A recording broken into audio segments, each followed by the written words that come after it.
जितने भी front end design और डेवलपमेंट होता है वो इसलिए पॉसिबल है क्योंकि हम ब्राउजर पे जावास्क्रिप्ट को रन कर पाते हैं। वेबसाइट सिर्फ एक इंफॉर्मेटिव टूल होता है कागज की तरह, जहाँ पे चीजें लिखित होती बट उससे हम कभी इंटरेक्ट नहीं कर पाते। हमने देखा है जावास्क्रिप्ट की उस नीशियस टूल को जहाँ पे हम एजेक्स में काम किया करते थे PHP के साथ। PHP का जब जैसे जैसे आगे पतन हुआ तो हमने नया प्रोग्रामिंग लैंग्वेज समझा सीखा, वो था जावास्क्रिप्ट। वेब3 टेक ने तो यहाँ तक दावा किया जावास्क्रिप्ट जो है वो 98% ऑफ द वेबसाइट में यूज हो रही है।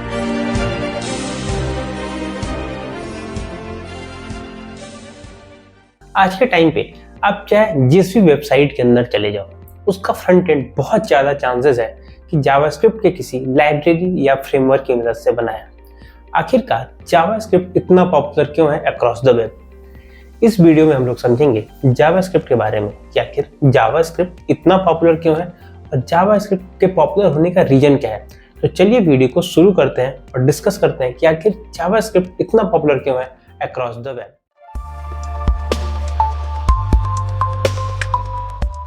अगर बात करें बॉर्न ऑफ जावास्क्रिप्ट की, तो जावास्क्रिप्ट को बनाया गया था 1955 में ब्रैंडन ईच के द्वारा, जहां पे उन्होंने बनाया था इसको नेटस्केप के लिए सिर्फ 10 दिनों में, जहां पे इसका सोल पर्पस था कि ये चीज़ों को इंटरेक्टिव बना पाए। इंटरेक्टिव का मतलब ऐसा कि अगर मैं किसी बटन या कहीं पे क्लिक करूं तो उसके रिस्पॉन्स में भी कुछ सामने से हो, तो ये बेसिक मतलब होता है इंटरेक्टिव का, और यही पर्पस था जिसको सॉल्व करने के लिए जावास्क्रिप्ट को बनाया गया था। अब समझते हैं कि आखिर जावास्क्रिप्ट इतना पॉपुलर क्यों है। जावास्क्रिप्ट के पॉपुलर होने का सबसे बड़ा रीजन है वो है वेब के अंदर जावास्क्रिप्ट का होना। आज की डेट में आपको पता है कि ब्राउजर जो है वो सिर्फ एक प्रोग्रामिंग लैंग्वेज समझता है, वो है जावास्क्रिप्ट। जावास्क्रिप्ट के अंदर हम अपने कोड को, या हम ऐसा कहें कि ब्राउजर के अंदर हम जावास्क्रिप्ट को डायरेक्टली रन कर सकते हैं। जावास्क्रिप्ट की मदद से हमें ब्राउजर में बहुत सारी ऐसी कैपेबिलिटीज़ मिलती हैं जिसके हेल्प से हम चीज़ों को इंटरेक्टिव और चीज़ों को काफ़ी मॉडर्न तरीके से बना सकते हैं।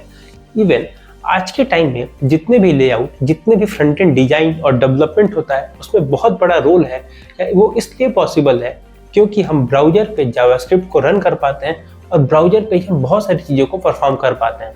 अगर ऐसा नहीं होता तो आज भी हम लेआउट जैसी वेबसाइट देख रहे होते, जहाँ पे वेबसाइट सिर्फ एक इंफॉर्मेटिव टूल होता है कागज की तरह, जहाँ पे चीजें लिखित होती बट उससे हम कभी इंटरेक्ट नहीं कर पाते। हमने अभी समझा कि जावास्क्रिप्ट आज जितना पॉपुलर इसलिए है क्योंकि वो ब्राउजर की कैपेबिलिटीज को यूज कर पाता है या ब्राउजर के अंदर उसकी कैपेबिलिटीज हैं। साथ में हमें ये भी ध्यान देना चाहिए कि ब्राउजर भी, जितने भी ब्राउजर हैं वो सारे ब्राउजर जावास्क्रिप्ट को सपोर्ट करते हैं। अगर ऐसा नहीं होता तो भी पॉसिबल नहीं था कि हम जावास्क्रिप्ट का सिर्फ कोड लिख के अपना काम कर पाए। दूसरा जो सबसे बड़ा रीजन वो है कम्युनिटी एंड इवोल्यूशन। हमने देखा है जावास्क्रिप्ट को, हमने देखा है जावास्क्रिप्ट के उस नीशियस टूल को जहाँ पे हम एजेक्स में काम किया करते थे PHP के साथ। तब PHP ही होती थी जो वेब पे आती थी और फ्रंट एंड में कुछ इंटरेक्टिव बना पाती थी।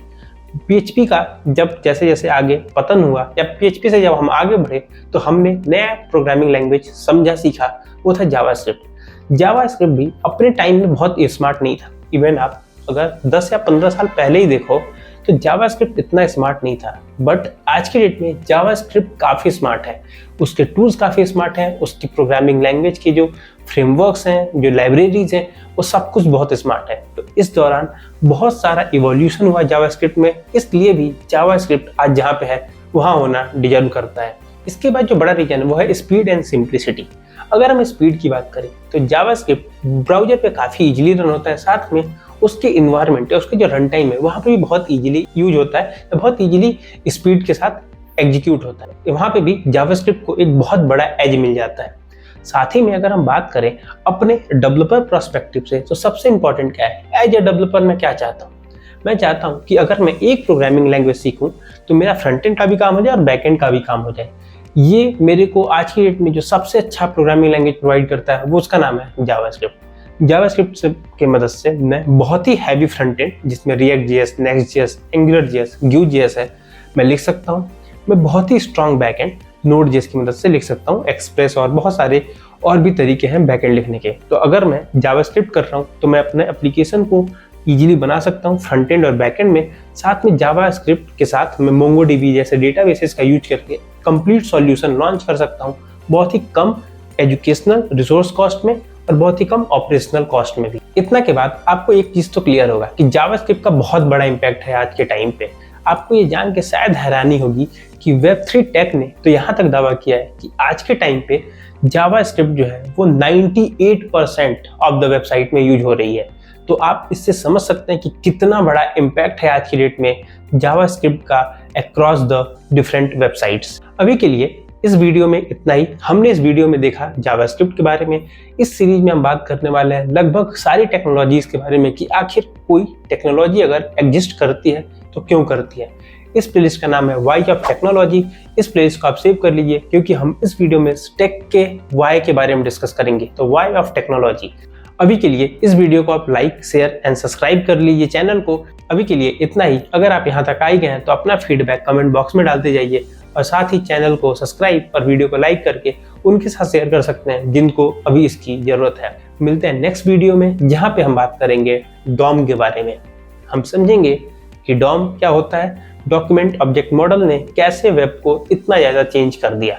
तो मिलते हैं अभी नेक्स्ट वीडियो में, तब तक के लिए धन्यवाद।